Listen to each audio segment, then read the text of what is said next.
Bismillahirrahmanirrahim. Baik, kita akan jawab pertanyaan. Assalamualaikum Pak Ustadz. Waalaikumsalam warahmatullahi wabarakatuh. Saya Asra Winata, dari Bapak Asra Winata. Rumah saya dekat dengan surau dan jauh dari masjid. Ketika azan berkumandang, mana yang lebih diutamakan, ke masjid atau ke surau Pak Ustadz?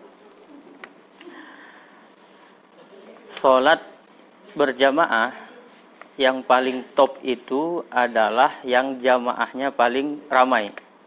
Nah, di mana jamaah yang paling ramai, disitulah yang paling baik untuk sholat berjamaah. Tapi itu kalau memang yang bertanya tuh Pak Asra Winata tuh dia bukan pemain inti di surau ye. Artinya kalau dia tidak ada di surau ye tidak ada masalah. Nak dia diisi orang dan bercari. Nah, silakan kalau gaya modelnya silakan dia cari, dia ke masjid mencari jamaah yang lebih ramai. Tapi kalau dia pemain inti di surau ya, kalau tidak ada dia maka tidak ada yang azan misalkan, tidak ada yang imam, sehingga tidak ada yang azan di masjid ya, maka Pak Asra itu lebih utama dia adalah ke surau. Jadi bukan ke masjid. Jangan sampai surau ya lalu tidak ada azannya. Maka di surau itu lebih utama. Nah lah, jadi harus kita lihat dulu situasi dan kondisinya. Lalu Pak Asra ini nanti harus bisa juga dibedakan. Wah, apakah pahalanya nanti sholat di masjid dengan surau jadi beda? Sama. Karena masjid dengan surau itu cuma beda tipis. Apa bedanya masjid dengan surau? Surau itu adalah tempat sholat yang dipakai untuk sholat 5 waktu. Namanya masjid. Sedangkan tempat sholat yang dipakai untuk sholat 5 waktu plus sholat Jumat namanya masjid jami. Nah, jadi orang nyebutnya macam-macam, surau, musola, langgar, dan lain-lain. Nah, itu sebenarnya masjid. Maka nanti kalau masuk ke surau, sholat tahiyatul masjid, bukan sholat tahiyatul surau. Usolli sunatal tahiyatul surau misalkan, bukan. Tapi tetap dia tahiyatul masjid. Karena tempat ia dipakai untuk sholat 5 waktu, namanya masjid. Sedangkan tempat sholat yang plus Jumat namanya masjid jami. Gitu dia, Pak Asra Winata. Wallahu alam. Pertanyaan selanjutnya dari hamba Allah. Tidak ada namanya. Pak Ustadz, saya tuk dolok jak soso. Suah nyuri duit orang. Sekarang saya dah tobat. Gimana caranya saya nak ngembalikan duit yang suah saya curi? Karena kalau nak diomongkan langsung ke orangnya, takutnya malah jadi masalah. Mohon penjelasannya Pak Ustadz. Jadi memang kita punya 2 macam dosa. Kalau kita dosa kepada Allah, kita langsung tobat kepada Allah. Tapi kalau kita dosa dengan manusia, Allah belum akan memberikan ampun kepada kita sebelum kita minta maaf dengan orang yang bersangkutan. Nah, para ulama mengajarkan kepada kita, kalau kita tobat kepada Allah, syarat tobatnya 3. Pertama, nyesal. Yang kedua, janji tidak akan ngulangi. Yang ketiga, tinggalkan perbuatan dosa. Misalkan saudara pernah meninggalkan sholat, ia kan dosa. Dosa kepada Allah, maka syarat tobatnya 3. Pertama, nyesal karena udah suah meninggalkan sholat. Yang kedua, janji tidak akan mengulangi lagi perbuatan meninggalkan sholat. Yang ketiga, tinggalkan perbuatan meninggalkan sholat. Itu dosa kepada Allah. Tapi kalau dosa kepada sesama manusia, syarat tobatnya 4. Yang 3 tadi ya tambah 1. Kalau dia menyangkut hak orang, maka dikembalikan hak ia. Misalkan kita suah nyuri sandal, maka syarat tobatnya yang 4. Pertama, nyesal. Yang kedua, janji tidak akan nyuri sandal lagi. Yang ketiga, tinggalkan perbuatan nyuri sandal. Yang keempat, sandal orang pulangkan. Dan bisa kita tobat kepada Allah, tapi sandal orang kita pakap terus di rumah. Nah, begitu juga dengan hutang. Itu kan dosa kita kepada sesama manusia. Maka kalau kita suah nyuri duit orang, syarat tobatnya tadi ya, kembalikan duitnya. Duit yang suah kita curi itu kembalikan. Cuman masalahnya gitu. Orang yang kita curi duitnya, ya tahu enggak dia? Kan gitu. Karena kalau nak diomongkan secara langsung nanti malah nambah masalah. Sama halnya ketika kita ngomongkan aib orang. Kalau dia tahu bahwa dirinya kita omongkan, maka harus langsung kita minta maaf kepada orang yang bersangkutan. Aku minta maaf, aku dah suah ngomongkan kau, aku dah suah nyahat-nyahatan kau. Maka minta maaf langsung karena dia tahu bahwa kita ngomongkan aib dia. Tapi kalau dia tidak tahu, maka cukup minta maaf aja. Nah, tempat yang suah kita ngomongkan kejahatannya ya, kita ganti dengan kita ngomongkan yang baik-baik tentang dia. Begitu cara minta maafnya. Nah, sekarang masalahnya hutang. Ketika tadi duit orang yang kita curi itu dia tahu enggak? Kalau dia tahu bahwa kita suah nyuri duitnya dan belum kita pulangkan, maka langsung ngomong, Pak, saya minta maaf, suah nyuri duit Bapak, itu duitnya sekian. Mudah-mudahan Bapak ikhlas maafkan saya. Ngomong langsung, kalau dia tahu. Nah, masalahnya sekarang kan dia enggak tahu misalkan, bahwa kita nyuri duit dia. Bagaimana cara minta maafnya? Kalau nak ngomong langsung tuh, kalau malah nambah masalah, oh jadi kau dulu yang nyuri duitku gitu. Nah, gimana cara minta maafnya? Gini dia. Ini solusi dari saya. Ya mudah-mudahan bisa dicoba. Pertama, kita nak mulangkan duit ke orang yang suah kita curi duitnya, tapi dia tidak tahu. Maka cari informasi berapa nomor rekeningnya. Nomor rekeningnya ya berapa? Nah, transfer ke nomor rekeningnya duitnya ya. Duit yang sejumlah kita curi. Setelah itu kita kirim SMS ke nomornya atau ke WA-nya. Anggap aja pakai nomor baru. Nah, di dalam WA atau SMS sampaikan, Pak, saya adalah orang yang suah nyuri duit Bapak. Usah nak sebutkan nama. Saya adalah orang yang pernah nyuri duit Bapak. Itu duitnya saya transfer ke rekening Bapak sekian. Mudah-mudahan Bapak ikhlas memaafkan saya. Begitu. Tidak usah disebutkan nama. Nah, atau kalau tidak tahu nomor rekeningnya, yang kedua adalah pakai amplop. Nah, amplop di rumah saya banyak. Kalau misalkan tidak ada amplop, pakai amplop, masukkan duit yang pernah kita curi berapa di sini. Lalu di dalam amplop itu diberilah pesan, semacam surat, macam kata-katanya, macam yang SMS tadi ya. Nah, suruh orang lain ngantarkannya ke rumahnya.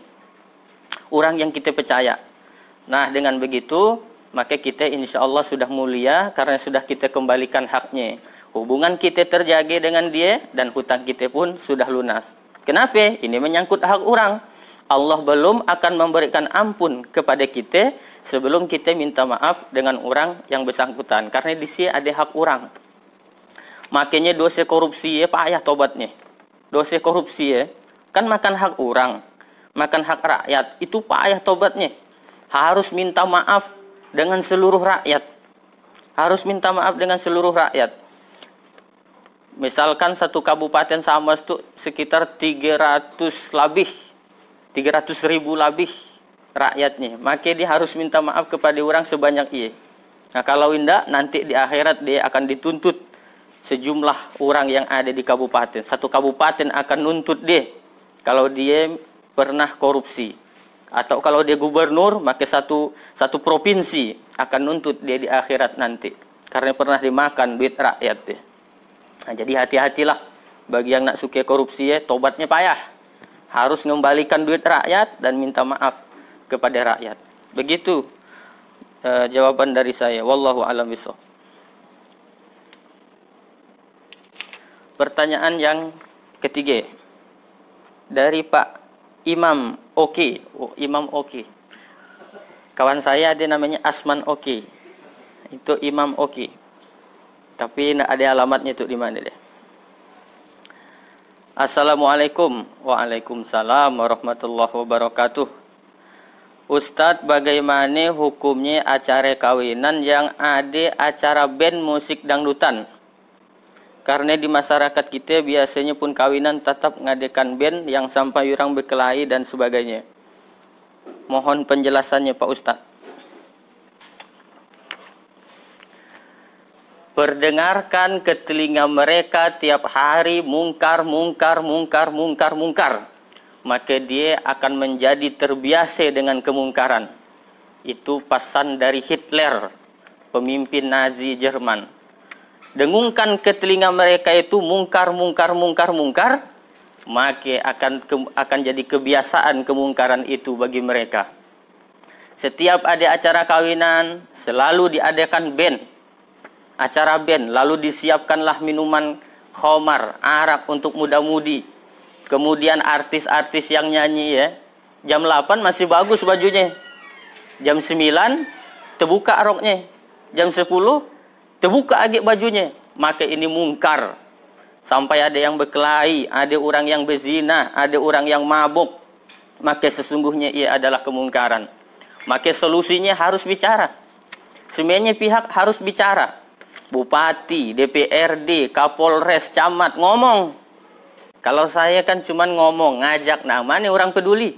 Coba kalau anggota DPRD ngomong, Bupati ngomong, Kapolres ngomong, Camat ngomong, sepakat mereka membuat aturan, setiap acara kawinan hanya boleh ngadakan band sampai malam jam 10. Lewat dari jam 10 datang polisi menangkap, datang Satpol PP razia. Bisa enggak ya? Bisa. Karena pakai aturan. Makanya pemimpin-pemimpin kalian itu, jangan kalian lah, bapak ibu yang punya kekuasaan, yang kebetulan Allah titipi amanah, pakailah ia untuk menolong agama Allah. Pakai.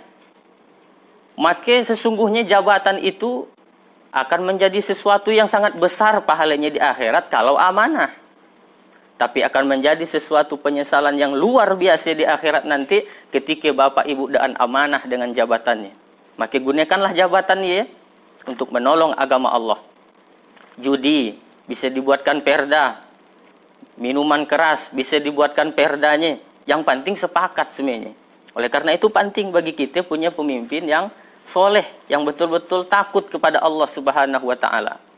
Karena kalau sampai suatu negeri, suatu daerah terlalu banyak maksiat di dalamnya kita ingat dengan firman Allah Subhanahu wa Ta'ala, surah Al-Anfal ayat 25. Wattaqu fitnatan la tusibannal ladzina zalamu minkum khassah. Takutlah kalian, kata Allah, kepada bencana, kepada musibah yang kalau datang bukan hanya menimpa orang yang jahat, bukan hanya menimpa orang yang zalim di antara kamu, tapi orang-orang baik juga akan kena. Semuanya orang akan kena. Gempa kalau dia datang ke Sambas, dia tidak milih ustadz, kaya pemabuk, kaya penjuk, kena semuanya. Ya mun gempanya tadi datang, Pak Ustadz permisi kami itu nak gempa, akan sopan dia. Kehatilah. Tapi itu dia ndaan, pokoknya semuanya kena. Oleh karena itu jangan sampai gara-gara nila setitik rusak susu sebelanga. Jangan hanya karena sekelompok orang yang berbuat maksiat, tapi orang lain malah kena imbasnya gara-gara maksiat yang kita lakukan. Jadi gitu. Para pejabat, DPRD, Polres, Bupati, Camat, buatlah aturan ya untuk mengurangi paling tidak maksiat yang semakin banyak di daerah kita. Begitu. Pejabat yang bagus itu begitu. Peduli kepada agama Allah, menggunakan jabatan untuk menolong agama Allah. Wallahu a'lam. Yang keempat pertanyaan. Assalamualaikum, izin bertanya Pak Ustadz. Waalaikumsalam warahmatullahi wabarakatuh. Di kampung saya banyak orang, terutama anak-anak mudanya, yang mudah sekali ngatakan orang sesat atau bid'ah. Padahal setahu kami dia tidak sekolah agama. Dia cuma belajar agama lewat YouTube, ia pun belum lama. Apakah boleh belajar agama lewat YouTube Pak Ustadz? Terima kasih. Belajar agama lewat YouTube boleh, tapi dengan syarat. Setidaknya 2 syarat. Pertama, kalau nak belajar agama di YouTube, satu syaratnya, kita harus kenal dulu siapa yang ceramah di YouTube ya. Kita tahu backgroundnya, kita tahu basic pendidikannya apa. Boleh dengarkan ceramahnya di YouTube. Yang kedua, syarat dengarkan ceramah di YouTube, syarat belajar agama di YouTube yang kedua adalah tidak boleh belajar agama di YouTube dengan tujuannya berfatwa, mengeluarkan hukum. Buruk belajar agama di YouTube dah bisa mengeluarkan halal, haram, makruh, mubah, sunnah, tidak boleh. Karena untuk mengeluarkan hukum seperti ini, halal, haram, makruh, mubah, sunnah, harus betul-betul orang yang terpelajar, mendalami agama Islam secara betul dan lurus, berguru secara langsung. Dan itu bukan setahun 2 tahun, puluhan tahun. Makanya yang kumpul membuat hukum halal, haram, makruh, mubah, sunnah itu adalah majelis ulama. Majelis. Kalau udah majelis itu bukan 1-2 orang. Majelis. Majelis itu ramai. Makanya kemungkinan salahnya kecil. Tapi kalau baru nak belajar agama 1-2 bulan, ia pun lewat YouTube. Lalu ngatikan orang sekampung bid'ah, sekampung masuk neraka semuanya. Dari mana ya? Sedangkan orang yang dah belajar agama puluhan tahun dah anjak ge. Nah, jadi boleh belajar agama dari YouTube, syaratnya ya tadi.